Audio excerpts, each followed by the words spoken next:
Ingatan warga TikTok, hati-hati, politik pecah belah. Sekarang ini kalau teman-teman perhatikan, lagi ramai pihak-pihak yang sedang membangun narasi untuk memecah belah umat. Satu, umat yang mendukung tegas kemerdekaan Palestina secara penuh. Kemudian umat yang menormalisasi penjajahan Israel atas tanah Palestina. Sekarang ini guys, banyak netizen-netizen muda yang udah mulai terpengaruh dengan narasi-narasi seolah-olah apa yang dilakukan oleh Israel itu bukanlah penjajahan. Dan untuk teman-teman ketahui, sekarang ini udah mulai banyak pemuda-pemuda muslim yang pro dan menormalisasi penjajahan Israel di tanah Palestina. Pertanyaannya, apakah kita harus diam aja membiarkan ini terjadi? Perangnya ini bukan lagi hanya perang senjata guys, tapi perang opini.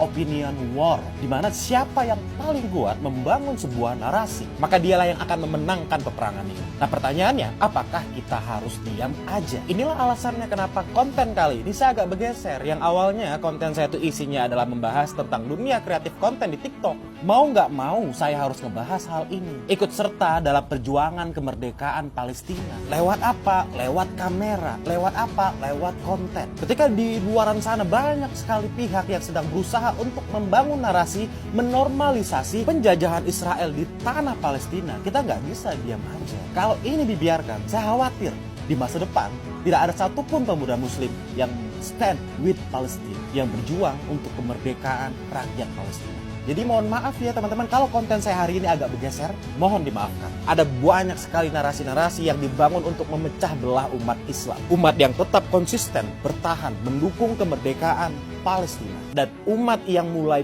pro dan menormalisasi penjajahan Israel di tanah Palestina. Di antaranya adalah narasi yang dibangun, konflik antara Israel dan Palestina adalah murni konflik politik, bukan konflik agama. Narasi ini dibangun karena mereka tahu bahwa betapa militannya umat muslim ketika membela agamanya. Makanya mereka sedang berusaha, berupaya memisahkan ini, menanamkan, membangun narasi bahwa tidak ada kaitannya dengan agama. Dengan harapan tidak ada lagi anak-anak muda Islam ataupun kaum muslimin yang mempermasalahkan penjajahan itu. Padahal jelas nih, saya kasih tahu, ada banyak sekali data dan juga fakta. Salah satunya adalah nubuat ataupun ajaran di agama mereka yang mengatakan bahwa tanah Palestina adalah tanah yang dijanjikan oleh Tuhan untuk mereka. Itulah salah satu alasan kenapa mereka berusaha merebut tanah Palestina. Jadi please, untuk Anda yang mengatakan bahwa ini murni konflik politik, tolong jangan membolak-balikkan fakta sejarah hanya untuk kepentingan kalian. Kemudian nih teman-teman, ada lagi tuduhan dari yang katanya ustadz, tapi menurut saya ini ustadz gadungan sih, yang mengatakan sumbangan dari masyarakat Indonesia untuk rakyat Palestina itu digunakan untuk membiayai teroris. Dan dia mengatakan ini tanpa bukti yang jelas, alias tuduhannya serampangan. Apa coba tujuannya dia mengatakan seperti itu? Katanya ustadz, apakah ingin membuat umat Islam di Indonesia enggan atau mulai ragu untuk membantu saudara-saudara kita di Palestina? Itu tujuannya. Oh, please, kalaupun mau menuduh, sertakan bukti-bukti yang jelas dan akurat.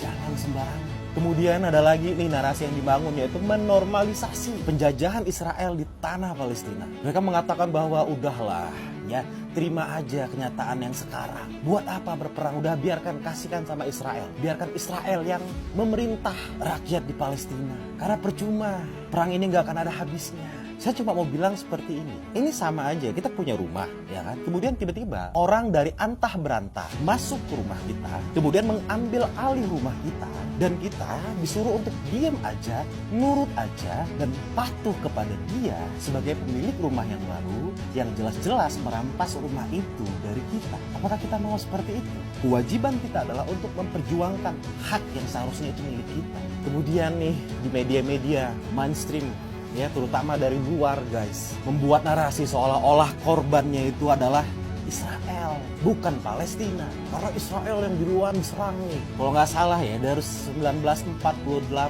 pembantaian rakyat Palestina oleh Israel udah terjadi. Udah nggak terhitung lagi jumlah nyawa yang melayang. Nah pertanyaannya, Anda kemana aja? Kenapa itu nggak dibahas? Jutaan nyawa rakyat Palestina melayang dari tahun 1948, kalau nggak salah, mohon maaf, koreksi kalau saya salah, sampai dengan sekarang. Bahkan Dewan HAM PBB juga udah menyatakan bahwa Israel telah melakukan kejahatan kemanusiaan. Kenapa bungkam? Jadi untuk teman-teman semua, please lihatlah ada upaya-upaya dari pihak-pihak tertentu yang mau memecah belah umat. Karena ketika umat terpecah belah, maka disitulah umat akan gampang untuk dijatuhkan. Sama kayak lidi. Lidi cuma satu, kita patahin, gampang matahin.